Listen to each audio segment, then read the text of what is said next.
The Wall Street Journal detailing the Biden administration's push to contain the crisis in the Middle East after Israel's retaliatory strike on Iran late last week. Joining us right now for the latest is Michael O'Hanlon. He is senior fellow at the Brookings Institution. And Michael, I guess we're trying to figure out how to read this morning. Certainly a de-escalation after what happened. But this was a massive escalation, with Israel not letting the U.S. know about its attacks on Damascus, and then Iran doing what it has never done to this point, which is to directly attack Israel. What's the fallout this morning?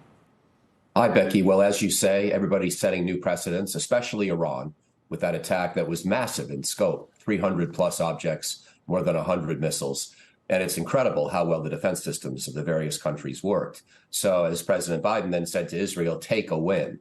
However, as you and I know, for Israel, they're not going to usually think that way. They're going to say, we have to show Iran that anybody doing an unprecedented attack against us will suffer an unprecedented reply.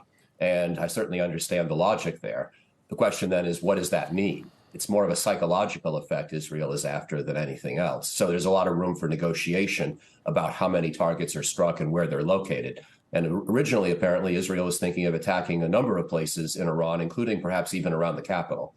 Apparently, President Biden persuaded Israel that if you got through at one or two major military installations, like around Natanz or Isfahan, where they've got nuclear-related facilities, then you've proven to Iran you could actually strike the nuclear facilities as well, because you've penetrated the defenses in those regions. And that is enough of a message already. It also allows Iran to stand down. So I think it was probably a good decision, but of course, it's not the last step in this whole process. OK, so we're not talking about a de-escalation. We're talking about a temporary pause. How do you see this playing out? Well, I think this might be the end of this particular chapter. I think that it's not guaranteed that Iran feels any need to do something now in response to the Israeli attack. We'll see.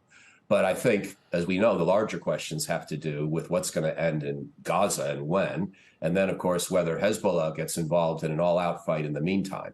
Those are the two biggest questions. And on Gaza, I think, the Israelis are going to do something fairly substantial around Rafah. They feel that's an area in the Strip where they haven't yet done any kind of counter-military pursuit of leadership. Hamas's top leaders are still free and unaccounted for, and a lot of Hamas infrastructure in that area is still intact. So I think Israel is clearly going to do something. The question is for how long and when and with what kind of weapons. I hope they show a little greater restraint in the kinds of ordnance they use. And then there's the bigger political question of what do they set up in the aftermath? The United States just having vetoed the UN resolution last week that would have recognized a Palestinian state. So there's no obvious political endgame as to what comes. I expect the military operations will begin to wind down perhaps this spring. They won't stop altogether, but they may start to wind down. But I have no idea what's coming next on the political front. The aid bill that was just passed by the House this weekend and will be taken up by the Senate this week. How does that change the calculus? What does it mean?